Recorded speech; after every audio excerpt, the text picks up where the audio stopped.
Hello hello students. आज के इस वीडियो क्लास में हम इस चैप्टर में दिए गए कुछ प्रश्नों के बारे में जानेंगे। तो आइए हम सबसे पहले क्वेश्चन नंबर 1 को देखते हैं। देखिए, किसी पदार्थ यक्स के विलयन का उपयोग सफ़ेदी करने के लिए होता है। इसमें 2 क्वेश्चन बने हैं। क्वेश्चन फर्स्ट है, पदार्थ यक्स का नाम तथा इसका सूत्र लिखिए। तो स्टूडेंट्स, सफ़ेदी करने के लिए जो कंपाउंड हम यूज करते हैं उसका नाम है कैल्शियम ऑक्साइड, और इस कंपाउंड का केमिकल फार्मूला है CaO, कैल्शियम ऑक्साइड। यहाँ देख सकते हैं CaO, calcium oxide, x compound का नाम है। क्वेश्चन सेकेंड देखिए, ऊपर क्वेश्चन फर्स्ट में लिखे पदार्थ यक्स की जल के साथ अभिक्रिया लिखिए। तो देखिए, जब कैल्शियम ऑक्साइड अर्थात चूना पानी के साथ क्रिया करता है तो यह कैल्शियम का हाइड्रोक्साइड बनाता है। इसका इक्वेशन देखिए, कैसे समीकरण लिखेंगे। CaO क्या है? कैल्शियम ऑक्साइड चूना है, और यह किसके साथ रिएक्शन कर रहा है? प्लस H2O, वाटर के साथ यह अभिक्रिया कर रहा है, और यहाँ पर जो कंपाउंड बनाया वह बूझा चूना होता है। इसे कैल्शियम हाइड्रोक्साइड कहते हैं, CaOH2। यहाँ देख सकते हैं CaO चूना plus H2O water is equal to CaOH2, calcium hydroxide बूझा हुआ या चूना बन जाता है। क्वेश्चन नंबर 2 देखिए, क्रियाकलाप 1.7 में एक परख नली में एकत्रित गैस की मात्रा दूसरी से दोगुनी क्यों है? उस गैस का नाम बताइए। तो स्टूडेंट्स, इस क्वेश्चन को हम इस पेपर पर समझाते हैं आपको। जब जल का वैद्युत अपघटन किया जाता है H2O का, जब जल के अम्लीय विलयन में विद्युत धारा को हम प्रवाहित करते हैं तो यह जल में उपस्थित इसके घटक पदार्थ 2 भागों में डिवाइड हो जाते हैं। इस इक्वेशन को देखिए नीचे, यहाँ जल H2O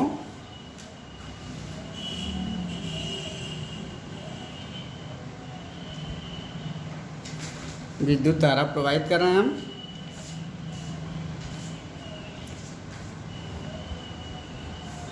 H2 यह गैस के फॉर्म में बन गया, प्लस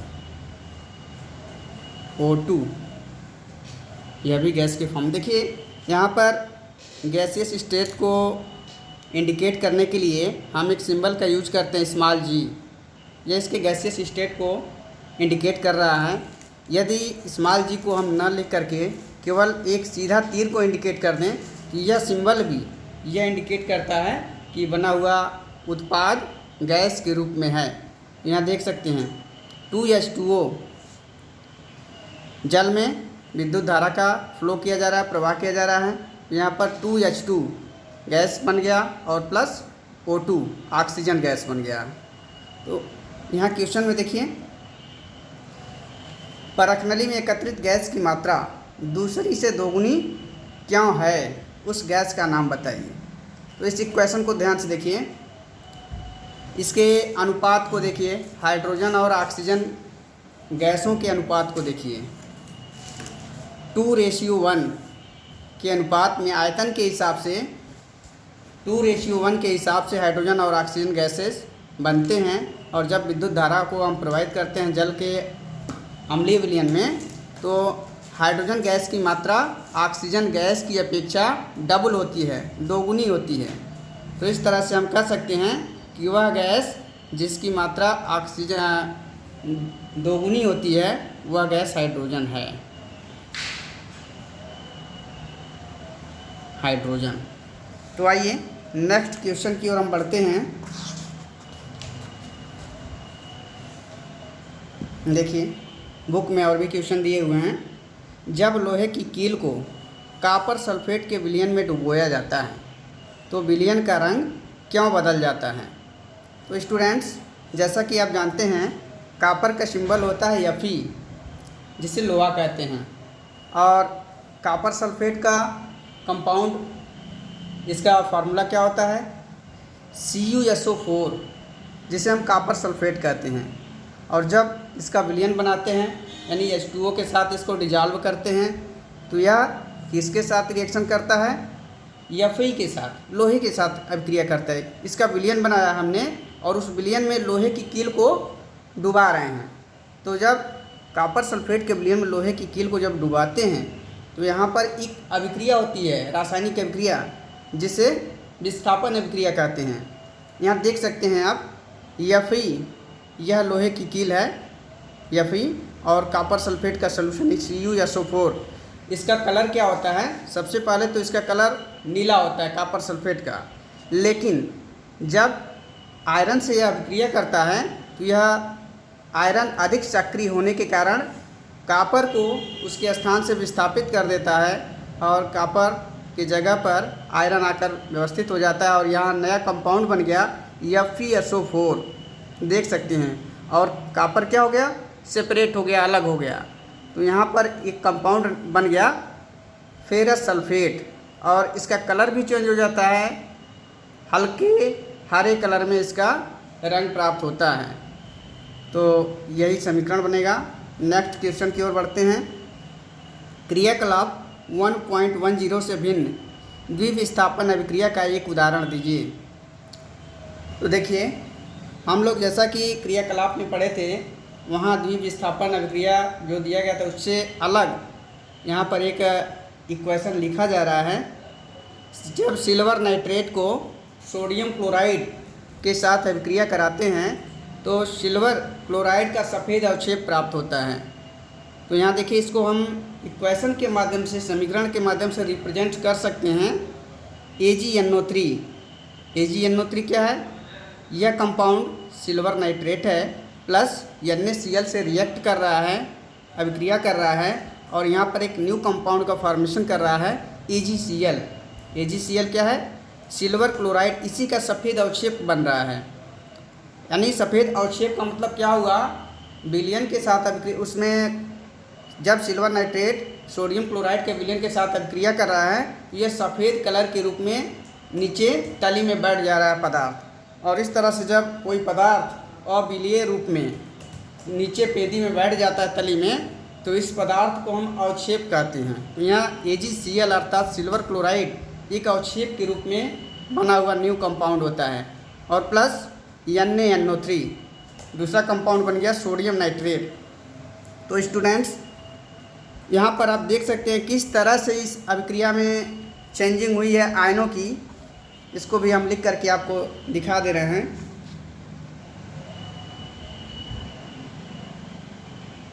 AgNO3 सिल्वर नाइट्रेट अभिक्रिया कर रहा है NaCl से। तो देखिए ध्यान से,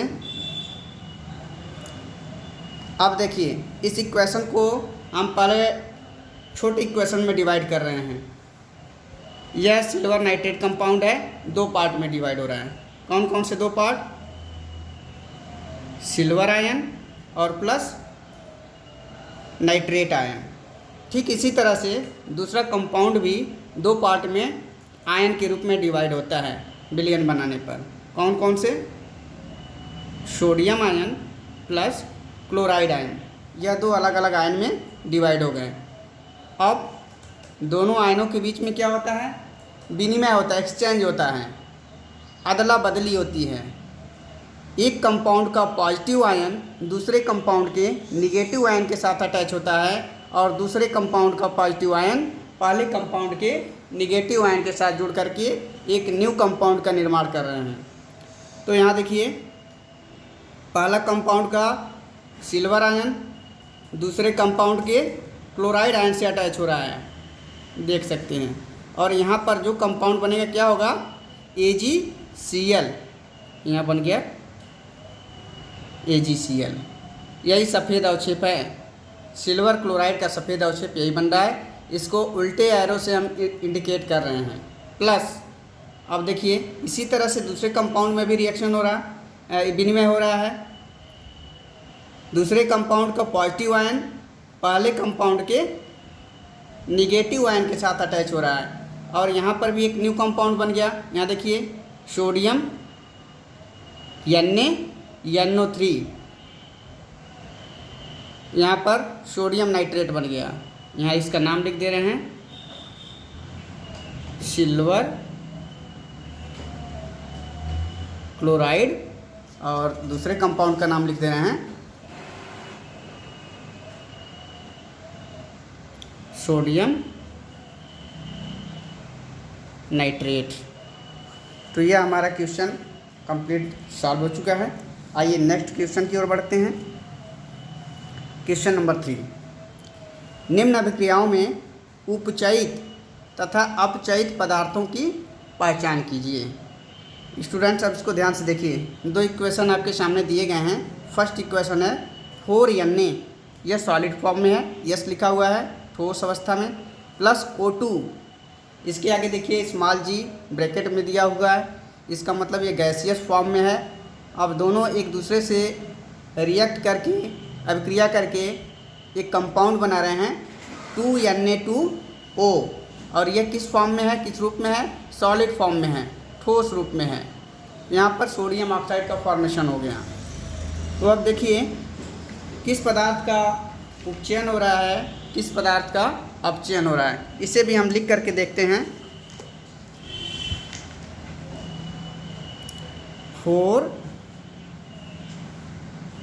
4Na स्मॉल ए है, यस सॉलिड फॉर्म में है, प्लस O2 गैसियस फॉर्म में है, और बन गया 2Na2O, 2Na2O सोडियम ऑक्साइड, यही है ना 2Na2O, और यह सॉलिड फॉर्म में बन गया है। अब इसको ध्यान से देखिए। हम इसके पहले क्लास में बताए थे कि जब किसी पदार्थ के साथ ऑक्सीजन का योग होता है तो उस पदार्थ का उपचयन होता है, और जब किसी पदार्थ के साथ किसी पदार्थ से ऑक्सीजन निकल जाता है, यानी ऑक्सीजन का ह्रास होता है, तो उसका अपचयन होता है। तो यहाँ देखिए, यहाँ सोडियम है Na, सोडियम के साथ कंपाउंड जो बन रहा है, लास्ट में जो उत्पाद बन रहा है ऑक्सीजन से अभिक्रिया करने के बाद, तो इस सोडियम के साथ एक नए पदार्थ इसमें जुड़ रहे हैं, ऑक्सीजन नया पदार्थ जुड़ करके इसको किस रूप में कन्वर्ट कर रहा है, सोडियम ऑक्साइड के रूप में। सोडियम का एक ऑक्सीजन से अभिक्रिया होकर के इसी का ऑक्साइड बन गया, सोडियम ऑक्साइड। तो जब किसी पदार्थ के साथ ऑक्सीजन का योग होता है तो इस पदार्थ को हम क्या कहेंगे, उपचयन। उप मतलब निर्माण, पहले भी मैंने इसके बारे में डिस्कस किया था। तो यहाँ पर उपचयन, और ऑक्सीजन का यहाँ अपचयन हो रहा है, और सोडियम का उपचयन हो रहा है। किस कंपाउंड के रूप में, सोडियम ऑक्साइड के रूप में उपचयन हो रहा है। सेकेंड देखिए, CuO सॉलिड फॉर्म में है, cuprous oxide plus H2 gaseous form में है, और दोनों एक दूसरे से रिएक्ट करके कॉपर बना रहे हैं, और प्लस H2O ये लिक्विड फॉर्म में है। इस इक्वेशन में देखिए किस पदार्थ का उपचयन हो रहा है, यहाँ देखिए, यहाँ पर लिख देना उपचयन ऑक्सीजन का, और उपचयन सोडियम का, किस रूप में, सोडियम ऑक्साइड के रूप में। सेकंड में देखिए cuprous oxide CuO solid form में है, और हाइड्रोजन से रिएक्शन कर रहा है, अभिक्रिया कर रहा है, और बना रहा है कॉपर। यहाँ देखिए क्यूप्रस ऑक्साइड का यह चेंजिंग हो रहा है कॉपर के रूप में। इसका मतलब इस क्यूप्रस ऑक्साइड कंपाउंड से ऑक्सीजन का रिमूवल हो रहा है, इसमें से ऑक्सीजन हट जा रहा है। तो यहाँ पर हम कहेंगे क्यूप्रस ऑक्साइड का कॉपर के रूप में अपचयन हुआ है।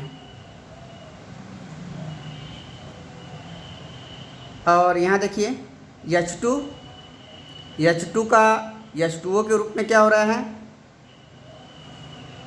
H2 का H2O के रूप में H2 से H2O बन रहा है, तो इसका मतलब इस H2 में ऑक्सीजन ऐड हो रहा है, जुड़ रहा है, तो यह हाइड्रोजन का वाटर के रूप में उपचयन हुआ है।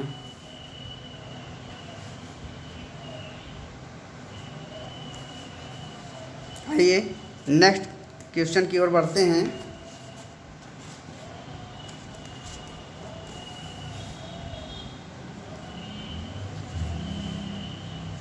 देखिए, अभ्यास प्रश्नों के बारे में हम देख रहे हैं।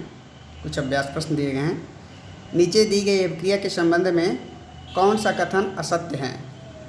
यहाँ देखिए, नीचे एक क्वेश्चन दिया हुआ है, 2PbO lead oxide, yes solid form में है, प्लस C कार्बन, यह सॉलिड फॉर्म में है, इज इक्वल टू 2PbS, यहाँ पर लेड बन रहा है, यह सॉलिड फॉर्म में है, plus CO2 small g gaseous form में है। तो यहाँ पर अब 4 कथन दिए हुए हैं, 4 ऑप्शन स्टेटमेंट दिए हुए हैं। इस चारों स्टेटमेंट्स को हमको केयरफुली पढ़ने हैं। पहला स्टेटमेंट है सीसा अपचयित हो रहा है। दूसरा स्टेटमेंट है कार्बन डाइऑक्साइड उपचयित हो रहा है। तीसरा स्टेटमेंट है कार्बन उपचयित हो रहा है। और चौथा स्टेटमेंट है लेड ऑक्साइड अपचयित हो रहा है।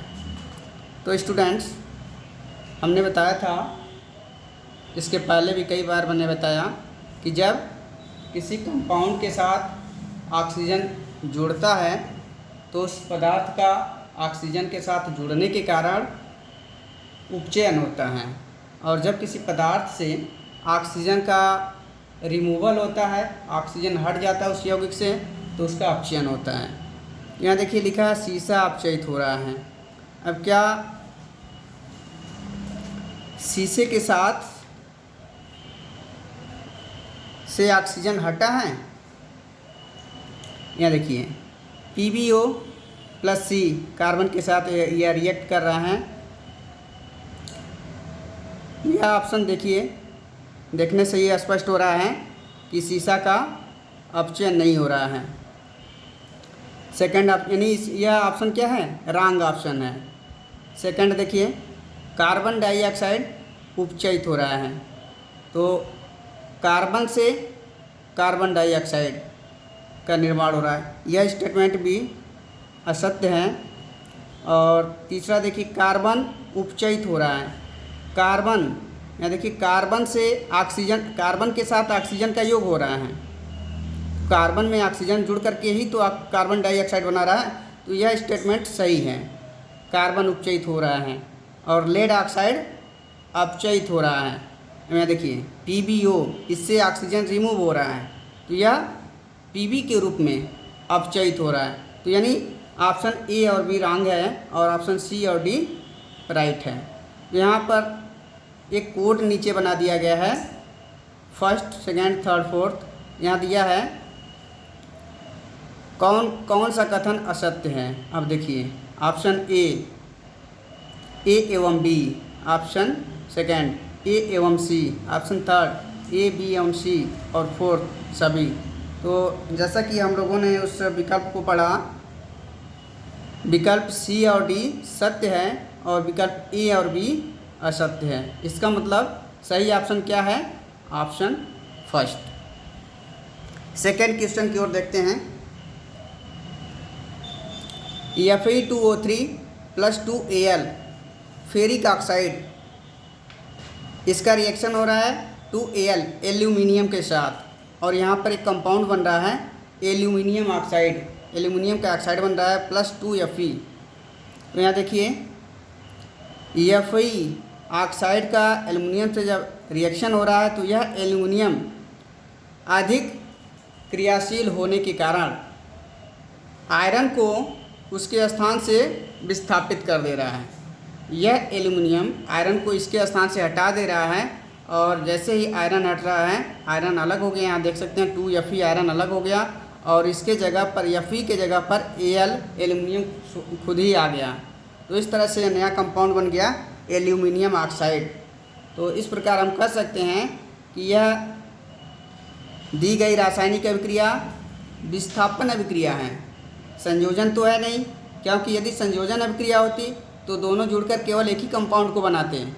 द्विविस्थापन अभिक्रिया भी नहीं है, क्योंकि द्विविस्थापन अभिक्रिया में दो कंपाउंड के बीच में क्या होता है, आयनों का विनिमय होता है, आयनों की अदला बदली होती है। तो यहाँ यह भी नहीं है, आयनों का अदला बदली भी नहीं हो रही है। वियोजन में क्या होता है, कोई भी कंपाउंड को जब हम हीट देते हैं, उष्मा देते हैं, तो हीट के प्रभाव से वह कंपाउंड दो या दो से अधिक भागों में अपघटित हो जाता है। यहाँ पर यह भी सही नहीं है, यानी विकल्प डी, ऑप्शन डी ही हमारा सही है, विस्थापन अभिक्रिया।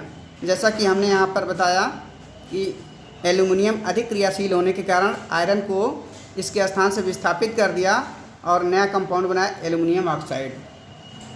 आइए नेक्स्ट क्वेश्चन की ओर हम चलते हैं।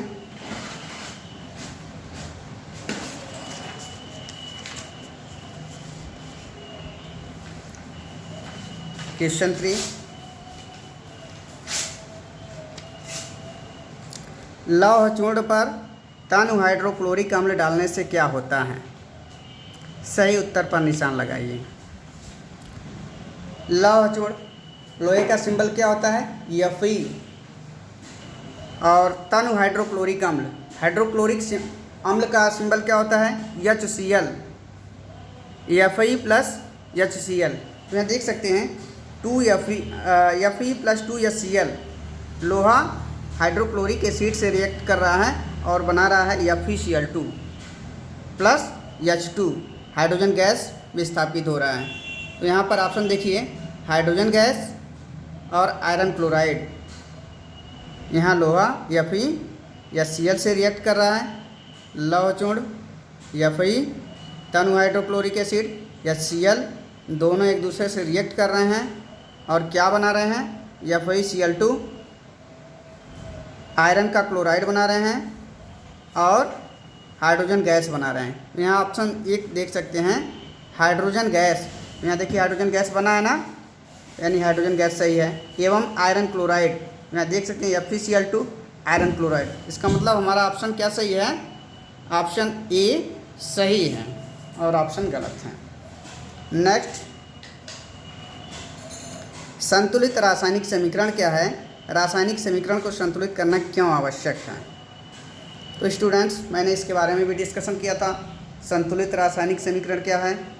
ऐसे रासायनिक समीकरण जिसके दोनों पक्षों में, अभिकारक पक्षों में और उत्पाद पक्षों में, left hand side and right hand side, दोनों पक्षों में विभिन्न प्रकार के परमाणुओं और अणुओं की संख्या एक समान होती है, ऐसे रासायनिक समीकरण को संतुलित रासायनिक समीकरण कहते हैं। संतुलित करना क्यों आवश्यक है? संतुलित करना आवश्यक होता है जिससे कि हमें पता चलता है कि दोनों पक्षों में कहीं भी किसी परमाणु का नष्टीकरण नहीं हुआ, तो नष्टीकरण नहीं हुआ है, कोई भी पदार्थ नष्ट नहीं हुआ है दोनों साइड में। यानी अब द्रव्य की अविनाशिता का नियम क्या होता है, जब कोई पदार्थ एक से दूसरे रूप में कन्वर्ट होता है तो वह नष्ट नहीं होता है, बल्कि जब कुछ चेंजिंग होता है तो उसका स्वरूप चेंज हो जाता है, एक से दूसरे रूप में कन्वर्जन हो जाता है।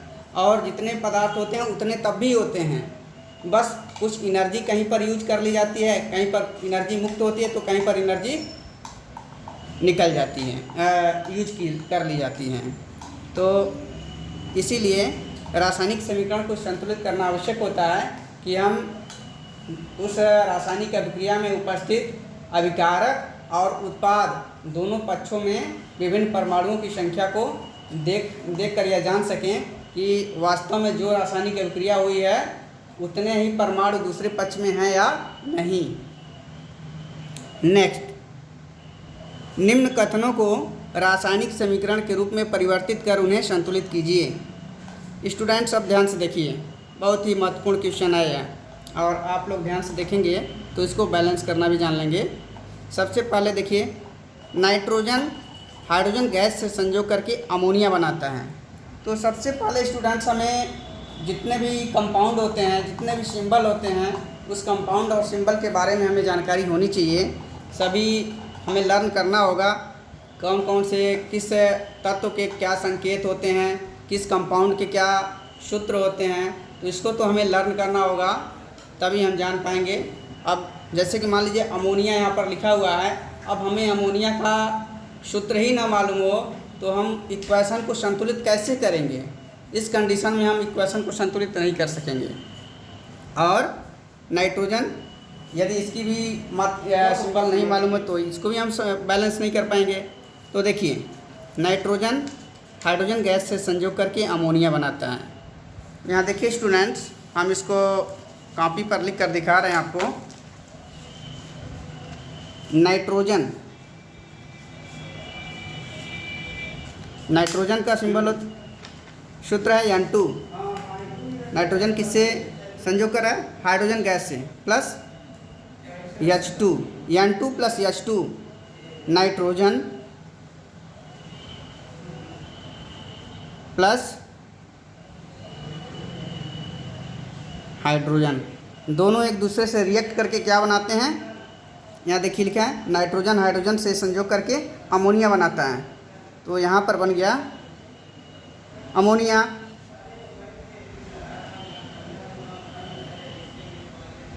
अमोनिया, तो देखिए नाइट्रोजन हाइड्रोजन से संयोग करके अमोनिया बना रहा है।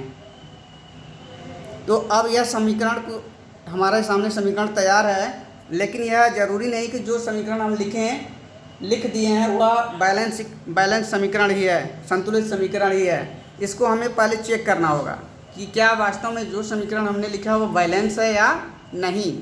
अब देखिए, इसको देखते हैं। अभिकारक पक्ष में नाइट्रोजन के कितने परमाणु हैं? 2 परमाणु। उत्पाद पक्ष में देखते हैं नाइट्रोजन के कितने परमाणु हैं?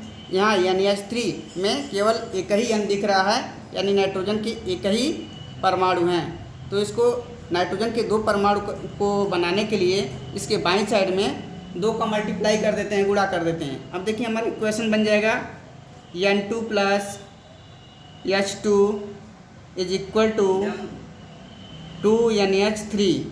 ठीक है, तो यहाँ पर अभिकारक में N2 नाइट्रोजन के 2 परमाणु और उत्पाद में 2NH3 नाइट्रोजन के, इसके बाईं साइड में 2 का हम गुणा कर देंगे तो इसका मतलब हो जाएगा नाइट्रोजन के भी 2 परमाणु हो गए। तो नाइट्रोजन के 2 परमाणु अभिकारक पक्ष में, उत्पाद पक्ष में भी नाइट्रोजन के 2 परमाणु हो गए। स्टूडेंट्स अब आगे देखिए, हाइड्रोजन के परमाणु को हम टैली करते हैं। हाइड्रोजन के अभिकारक पक्ष में 2 परमाणु हैं और उत्पाद पक्ष में यहाँ देखिए 2NH3 है ना, तो 2 का मल्टीप्लाई 3 से करेंगे, 3 दूना 6, यानी हाइड्रोजन के कितने परमाणु हो गए? 6 परमाणु हो गए। तो अब देखिए यहाँ 2 ही परमाणु हैं अभिकारक में, उत्पाद में 6 परमाणु हैं। तो इसका बैलेंस इक्वेशन क्या होगा? हम ऐसा क्या करें कि हाइड्रोजन भी 6 परमाणु हो? अब देखिए